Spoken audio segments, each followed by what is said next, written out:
ಅದ್ರ ಮೈಲೇಜ್ ಬಗ್ಗೆ ಹೇಳ್ತಾ ಇದ್ದೆ. ಈಗ ಈ ಗಾಡಿ ನನ್ನ ಕೈಲಿ 43-42 ಅಂತೂ ಬರ್ತಾ ಇದೆ, 2 ವರ್ಷದ್ದು.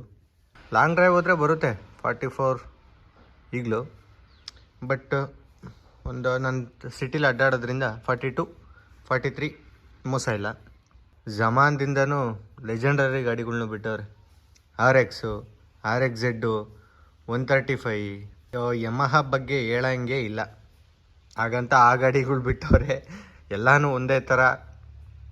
R15 ನೋಡಿ, ಅದೇನೋ ಗೊತ್ತಿಲ್ಲ, ಯಮಹದಲ್ಲಿ ಇಲ್ಲ ಜನ ಇಷ್ಟಪಡಬೇಕು ಅಂತ ಮಾಡ್ತಾರೋ, ಇಲ್ಲ ಅದು ಬ್ರ್ಯಾಂಡಿಗೆ ಬೀಳ್ತಾರೋ, ಇಲ್ಲ ಆ ರೇಂಜಿಗೆ ಕೊಡ್ತಾರೋ ಗೊತ್ತಿಲ್ಲ. ಗಾಡಿಗಳು ಮಾತ್ರ ಸೈಕಾಗಿರ್ತವೆ. ಬಟ್ ಕಾಸೆ ಕಷ್ಟ. ಏನಪ್ಪ ಅಂದರೆ ಈ ಛೋಟಾ ಗಾಡಿಗೆ 3 ಗೇಣಿಲ್ಲ, 2.25 ಲಕ್ಷ ಅಂದರೆ ಸ್ವಲ್ಪ ದುಬಾರಿನೇ, ಇಲ್ಲ ಅಂತ ಹೇಳಲ್ಲ.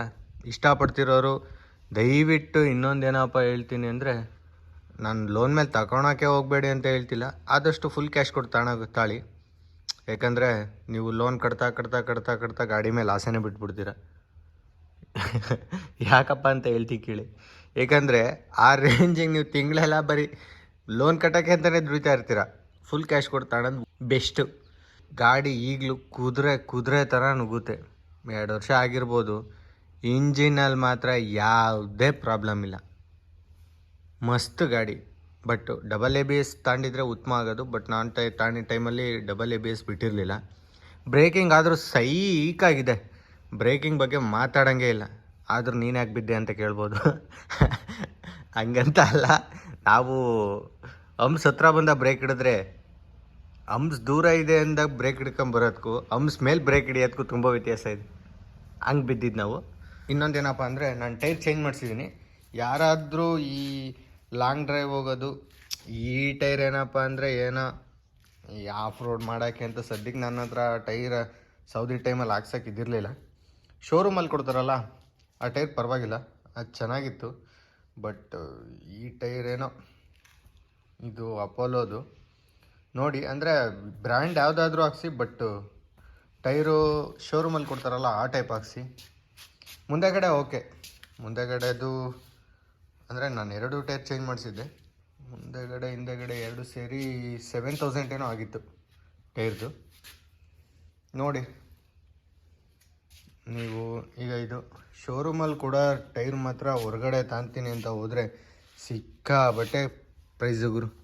ಇದು ಶೋರೂಮಲ್ಲಿ ಕೊಟ್ಟಿದ್ದು ಯಾವ ಟೈರು ಅಂದರೆ MRF. ಇದು ಮುಂದೆಗಡೆ ಟೈರು, ಇದು ಹಿಂದೆಗಡೆ ಟೈರು. MRF ರಿವ್ಯೂಸ್ ಅಂತ. ಅಂದರೆ ಟೈರ್ ಪರವಾಗಿಲ್ಲ, ಬಾಳಿಕೆ ಬಂತು. 30,000 30,000 ಬಂದಿದೆ ಶೋರೂಮಲ್ಲಿ ಕೊಟ್ಟಿದ್ದ ಟೈರು. ಮುಂದೆಗಡೆದು ಏನು ಹೋಗಿರಲಿಲ್ಲ ಅಷ್ಟೊಂದು, ಮುಂದೆಗಡೆ ದಿನ ಹೊಡಿಬೋದಿತ್ತು.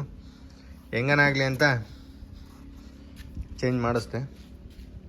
ಇನ್ನೇನಪ್ಪ ಈ ಗಾಡಿ ಬಗ್ಗೆ ಅಂತ ಅಂದರೆ, ನಾನು ಸಜೆಸ್ಟ್ ಮಾಡೋದೇನಪ್ಪ ಅಂದರೆ, ನಾನು ಹೇಳ್ತೀನಿ ಅಂತ ತಗೊಳೋದಲ್ಲ, ನಿಮಗೆ ಬಿಟ್ಟಿದ್ದು.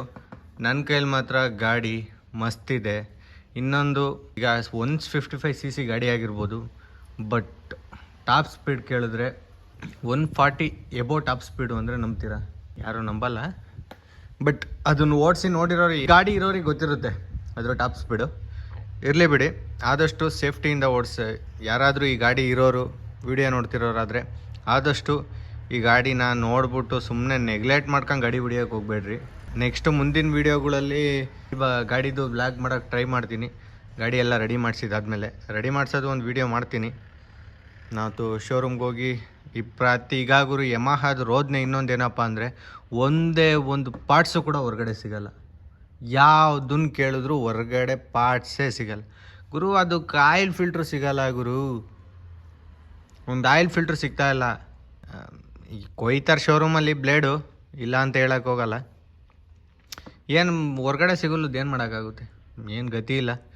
ಈಗ ಇನ್ನೂ ಇದಕ್ಕೆ ಎಷ್ಟೆಷ್ಟು ಸರ್ವಿಸಿಗೆ ಪ್ರೈಸ್ ಬರುತ್ತೋ ಗೊತ್ತಿ, ಏನೇನು ಹಾಕ್ತಾರೋ. ಏನಿಲ್ಲ ಅಂದರೂ ಒಂದು ಟ್ಯಾಂಕ್ ಹತ್ರ ಒಂದು ಹಾಕಿಸ್ಬೇಕು, ಟ್ಯಾಂಕ್ ಕೆಳಗಡೆ MT ಅಂತ ಲೋಗೋ ಇರೋ ಹತ್ರ ಹಾಕಿಸ್ಬೇಕು, ಇದು ಸೈಲೆನ್ಸರ್ ಬಂಪರ್ ಹಾಕಿಸ್ಬೇಕು. ಇರಲಿ ಬಿಡಿ, ಏನು ಮಾಡೋಕ್ಕಾಗಲ್ಲ, ಹಾಕ್ಸೋಣ.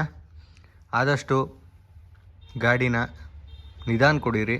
ನಾನು ಬಿದ್ದಿದ್ದೀನಿ ಅಂತ ಹೇಳತ್ತಿಲ್ಲ, ಹೇಳ್ತಿರೋದು ವಿತೌಟ್ ಹೆಲ್ಮೆಟು ಹೊರಗಡೆ ಮಾತ್ರ ಹೋಗಬೇಡಿ ವಿತೌಟ್ ಹೆಲ್ಮೆಟು.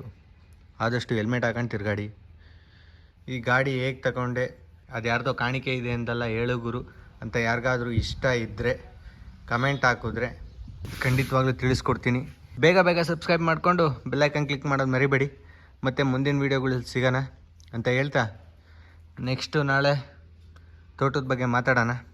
ಏನು ಗುರು ಯಾವುದೋ ಗಾಡಿದೇ ತೋರಿಸ್ಕೊಂಡು ಎರಡೆರಡು ವೀಡಿಯೋ ಅದ್ರದ್ದೇ ಮಾಡ್ತಾಯಿದ್ಯಾ, ತೋಟದ ಬಗ್ಗೆ ರೈತರ ಬಗ್ಗೆ ತಿಳಿಸ್ಕೊಡ್ಬೇಕು ಅಂತಲೇ. ಏನಂದರೆ ಗಾಡಿ ಇತ್ತಲ್ಲ, ನೋಡೋಣ ನಮ್ಮ ಹತ್ರನೂ ಇರೋದು ತೋರಿಸೋಣ ಅಂತ. ಏನು ಮೋಟೋ ವ್ಲಾಗು ಅಂತ ಎಲ್ಲ ಏನು ಮಾಡೋಕ್ಕೆ ಹೋಗ್ತಿಲ್ಲ, ಸುಮ್ಮನೆ ಇರೋದನ್ನು ತೋರಿಸ್ತಾ ಇರೋದಷ್ಟೇ. ಸರಿ ಆಯಿತು, ನಾಳೆ ಸಿಗೋಣ ಅಂತ ಹೇಳ್ತಾ ಸಬ್ಸ್ಕ್ರೈಬ್ ಮಾಡ್ಕೊಳೋದು ಮರಿಬೇಡಿ. ಬಾಯ್.